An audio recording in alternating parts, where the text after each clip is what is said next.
Alright, what's up guys? KRL here. And it is, as of recording, November 13th, 2020. So we all know what that means. New generations of consoles are out this week, and unfortunately I'm still waiting for both of mine. I have a PS5 pre-ordered. Was supposed to ship in time, but it's not expected until next week. But I should be doing an unboxing video for that. And I also have an Xbox Series S coming in next week. But today I have both the brand new carbon black Xbox Series controller and the brand new DualSense PlayStation 5 controller. I'm going to be doing an unboxing and a first impression, but I should get out of the way that I have had some hands-on time with the DualSense already, and I've hooked it up to my computer, played a little bit of Call of Duty with it. I haven't played too much, but I do have a little bit of experience with this controller. However, the Xbox One just came in today, so I'll be giving you guys a first reaction to that. So right off the bat, if you guys know, they didn't do too much with the new Xbox controller. They definitely kept it similar to what they're used to. And depending on how you look at that, that is a very good and a very good thing, because the Xbox controller was definitely one of my favorite controllers. The DualShock 4 grew on me, but I definitely was more of a fan of the bigger form factor of the Xbox controller. So here we go. Here it is. We're going to pick it up. Okay. So, right off the bat, I could tell you, it feels the buttons. I don't know about the face buttons. I mean, how they feel good. But your shoulder buttons, your left bumper and your right bumper, they feel a lot better. They feel great. This feels great. Triggers feel roughly the same. They do have a texture on it now, though, if I can get my camera to focus. As you guys can see, they do have a little bit of texture going on, both. Looks like the bumper and the triggers. We got USB-C connection now, which is great. New D-pad feels very good. Very clicky.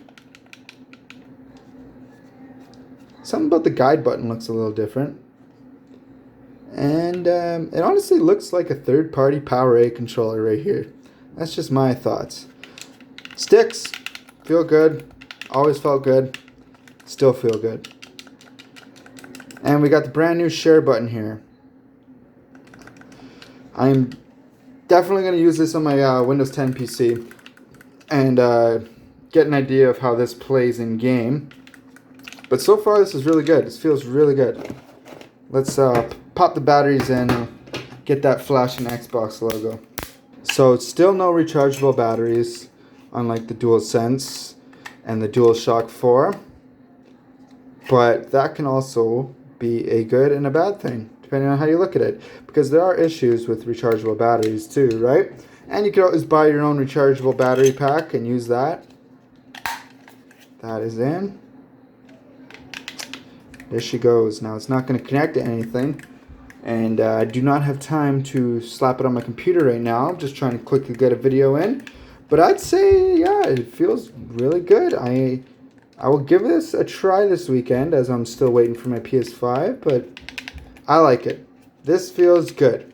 Now, if you're also wondering what's in the box, inside it looks like we have regular instruction manual, product info, and, well, it's not going to matter anyways. It's going to be redeemed by the time you guys see this. But it also comes with a 14-day free trial for Game Pass Ultimate, which is great news. And for those who do not know what Game Pass Ultimate means, it means you get Xbox Live Gold, which is online. You get Game Pass for your Xbox, and you also get Game Pass for your computer. So that is a great value for what you're getting. I'm going to put that guy away. And we're going to move on to the DualSense controller. Now the DualSense, like I said, I've had this since October 30th, but I haven't had much time to actually use it. I did play a couple of matches of COD with it, but other than that, I did not get to use it. Oh man. Rip. I did not get a chance to try out the haptic feedback and adaptive triggers, because obviously you need a PlayStation 5 for that, and I do not have my PlayStation 5 yet. So inside we got a DualSense controller, and this controller feels very, very good as well. I think they're both great controllers, honestly. This controller feels a lot thicker than your DualSense. I have, let's see. Sorry, I meant to say DualShock. I have a DualShock here. Don't know how much you could tell in the video, but as you can kind of see there, it is a lot thicker. The DualSense feels a lot more like an Xbox controller, and I'm not sure how little kids are going to feel about that, but as an adult, I definitely love that because it is definitely meant for bigger hands. Sticks feel good, still in the good old PlayStation style. It all depends on how you like that. I honestly am used to both, so it doesn't bug me that much. Touchpad feels a lot better than the DualShock 4s. Lot better. Your start, and I'm not even sure what you would call this button. Buttons feel very, very much better.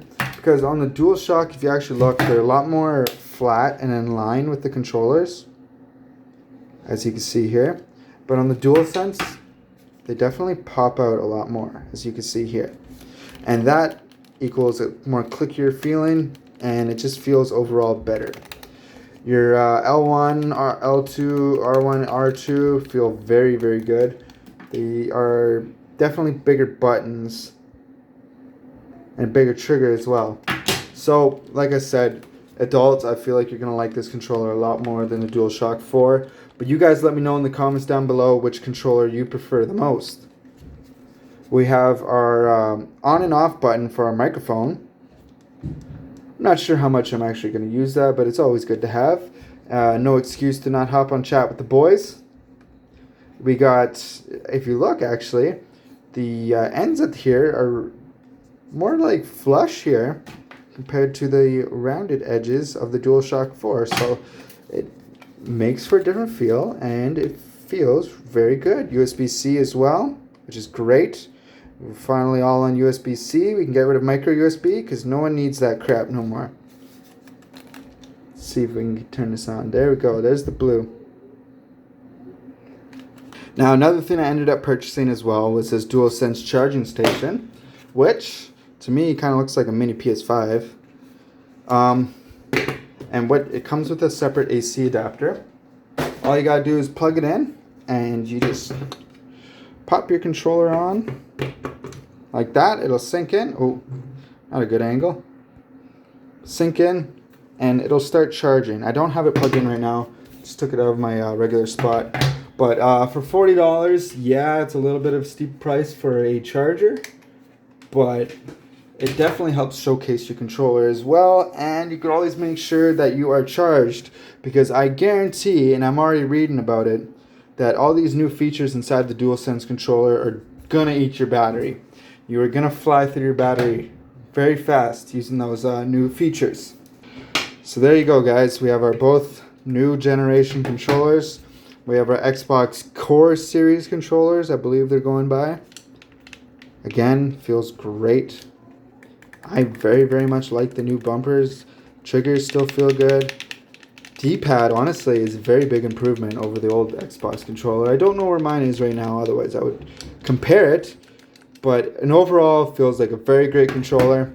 And your DualSense, again, very, very good feeling controller. Both very high quality controllers. Cannot wait for my consoles to come in next week to give them a try on their actual consoles.